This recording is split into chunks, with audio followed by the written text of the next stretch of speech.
Hey guys, so something a bit different today. I often find myself typing the same things over and over again, answering the same question constantly. So it would be nice to have a set of macro keys that could do that for me. Macro keys on a keyboard are good, but not all keyboards come with them, and something a bit more dedicated would be nice. So I thought I'd make my own. So today I'm going to be showing you how you can make a macro keypad out of Malduino, though you could use an Arduino Pro Micro if you'd prefer.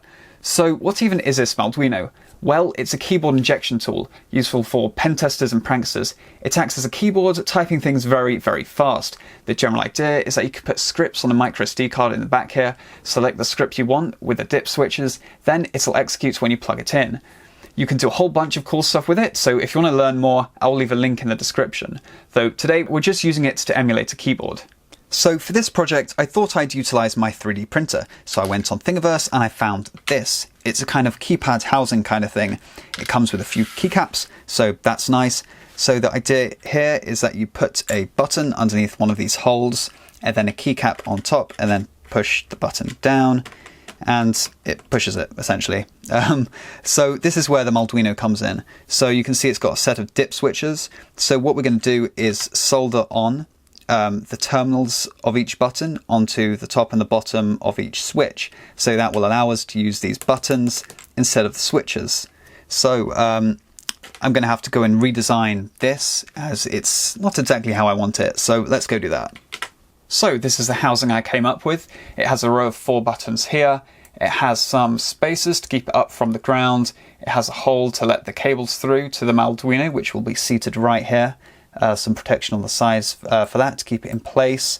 So the Malduino goes there, and it has a hole here to let the USB port on the Malduino out. So then you can go and plug in a USB extension cable or something to that effect. So I'm going to go ahead and print that. Ain't that nifty. So before I go ahead and solder everything up, it's important to note that I just explain how this works. So the switches on the Malduino, or in this case buttons, how it works is that one of these terminals, or rather all these terminals on this end here, are connected to ground on the device, and then each of these pins here is connected to a different pin on the chip. So instead of wiring to each one of these individually, because you're essentially wiring to the same thing, what I'm going to use is I'm just going to wire. I'm going to solder this wire to one of these pins here, because all of these go to ground. And then instead of soldering directly to each one of these individually, I can just solder one of the terminals on the button somewhere along this wire, and we should be good. Okay, so I've soldered everything together. So from the hardware perspective, it's pretty much done. Though let's just see what we did, because I have done a couple things differently. Okay, so all of the so one of the terminal on each button needs to be connected to ground, so I've done that here. Connected ground here, and so on. Though instead of the other terminal connecting here, I thought that would be a bit tricky, seeing as this copper wire is probably going to touch there accidentally. So I've used some hot glue to make sure they don't touch. And I've used the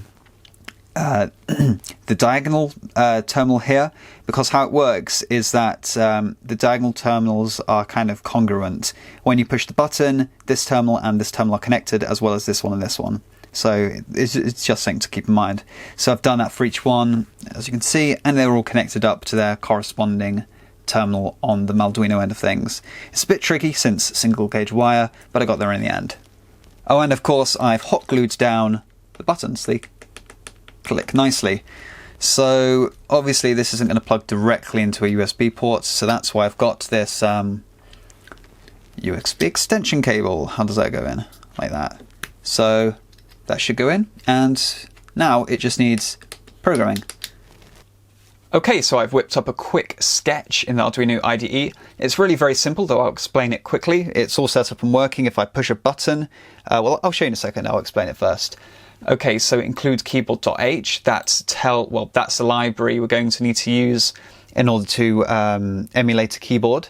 In the setup method, we're defining pins, well, digital pins 6, 8, 9, and 10 to use an internal pull-up. So that enables us to use them as switches, or in this case, buttons. And then we're starting the keyboard. And then in the loop, so this method runs continuously as long as it's connected. It just keeps on running. and it checks digital pin 6. And if we're pushing that pin, then it simply just types 1, and then it waits 500 milliseconds, because of course, if it checks it really quick, if it only takes a fraction of a millisecond to check, and we're holding the button down for more than a fraction of milliseconds, then it's going to type 1 like a load of times. So that's set so that we can push it once and it will only type 1 once. And the same thing goes for digital pins 8, 9 and 10, except we're printing 2, 3 and 4. So I'll give that a quick spin. It's all plugged in. Okay, I'll type it down here. So if I push this button, we get a 4. Keep on pushing it, I get more 4s. This button, I get a load of 3s and 2s and obviously 1s. So it works. So I think it's probably a good idea that one of the buttons says the damn password is deauthor. As for the other ones, I don't know, I'll leave those as is and come up with those later. Okay, so this is one possible way to put it to use. I've kind of just taped it to the side of my desk. People are going to shout at me for this because it looks so messy, but when I use this properly, I'll probably add some Velcro to the sides just to make it a whole lot, well, less messy. Though I do like how I've got a piece of tape here with what each button does. I think that's pretty cool. So I just reach by the side of my desk, press that button, and it tells someone, or rather shouts at someone what the password is. Lock my computer, copy and paste, and I can reprogram them at any time. And I think it's pretty cool. I think it's great. Okay, so that's it, I guess. Thanks for watching. If you want to learn more about Malduino, the thing we use to make this, and possibly get your hands on one and use it for what it's actually meant to be used for, then go to malduino.com or see the link in the description I'll have for that. If you have any questions about this whole setup, then leave them in the comments section down below. I'll be sure to get back to you. So yeah, remember to follow me on Twitter. I'm @Satonic. Subscribe if you haven't already. Like this video if you liked it, and stay tuned for more videos.